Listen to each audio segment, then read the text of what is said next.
বাংলাদেশ চাইলে শেখ হাসিনাকে ফেরত দিতে বাধ্য ভারত সরকার। পশ্চিমবঙ্গের আনন্দবাজার পত্রিকা একটি বিশেষ প্রতিবেদন প্রকাশ করে। এতে এই প্রশ্ন দেখা দিয়েছে যে শেখ হাসিনাকে ফেরত দিতে বাধ্য কিনা ভারত। গণ অভ্যুত্থানে শেখ হাসিনা সরকার ক্ষমতাচ্যুত হওয়ার পরে মুহাম্মদ ইউনূসের নেতৃত্বে একটি অন্তর্বর্তী সরকার প্রতিষ্ঠিত হয়েছে বাংলাদেশে। এই সরকারে কোনো রাজনৈতিক দলের প্রতিনিধি নেই, কিন্তু বিএনপি, জামায়াতে ইসলামীর মতো এতদিন সরকার বিরোধী অবস্থানে থাকা রাজনৈতিক দলগুলি বাংলাদেশের ইউনূস সরকারকে সমর্থন করছে। দেশত্যাগী প্রাক্তন প্রধানমন্ত্রী শেখ হাসিনা এখন ভারতে।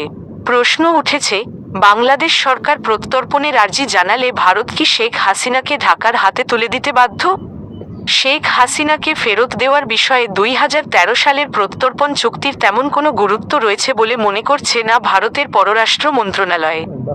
এই চুক্তি করা হয়েছিল দুই দেশের মধ্যে জঙ্গি, পাচারকারী ও চোরাচালানিদের প্রত্যর্পণের উদ্দেশ্যে। 2016 সালে এই চুক্তিতে বেশ কিছু সংশোধন আনা হয়েছিল। কোনো দেশ যদি মনে করে রাজনৈতিক কারণে কাউকে প্রত্যর্পণের দাবি জানানো হচ্ছে, তবে তারা দাবি মানতে বাধ্য নয়। শেখ হাসিনাকে প্রত্যর্পণের দাবি ভারত যদি রাজনৈতিক উদ্দেশ্যপূর্ণ বলে মনে করে, সেখানে বলার কিছু থাকতে পারে না। আবার চুক্তির আরেকটি ধারায় রয়েছে, প্রত্যর্পণের পরে দীর্ঘ কারাবাস ও প্রাণহানির আশঙ্কা থাকলে অন্য পক্ষের দাবি খারিজ করা যাবে বলে প্রতিবেদনে জানা যায়।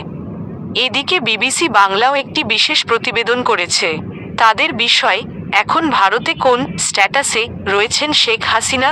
বিবিসি বাংলার একটি প্রতিবেদনে বলা হয়েছে, শেখ হাসিনা ও তার বোন শেখ রেহানাকে দিল্লির উপকণ্ঠে একটি আধাসামরিক বাহিনীর অতিথিনিবাস বা সেফ হাউজে একসঙ্গে রাখা হয়েছে। তবে এই মুহূর্তে তাদের ঠিকানা কি, সেটা সরকারিভাবে কখনো প্রকাশ করা হয়নি। শেখ হাসিনা ঠিক কোন ইমিগ্রেশন স্ট্যাটাসে ভারতে রয়েছেন, সে ব্যাপারেও এখনো পর্যন্ত ভারত সরকার সম্পূর্ণ নীরব রয়েছে।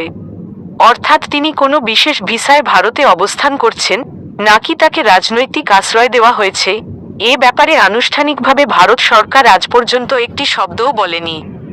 দিল্লিতে একাধিক শীর্ষস্থানীয় কর্মকর্তা বিবিসি বাংলাকে আভাস দিয়েছেন, ভারতে শেখ হাসিনার এই মুহূর্তে অবস্থানের ভিত্তিটা হলো ভারত ও বাংলাদেশের মধ্যে স্বাক্ষরিত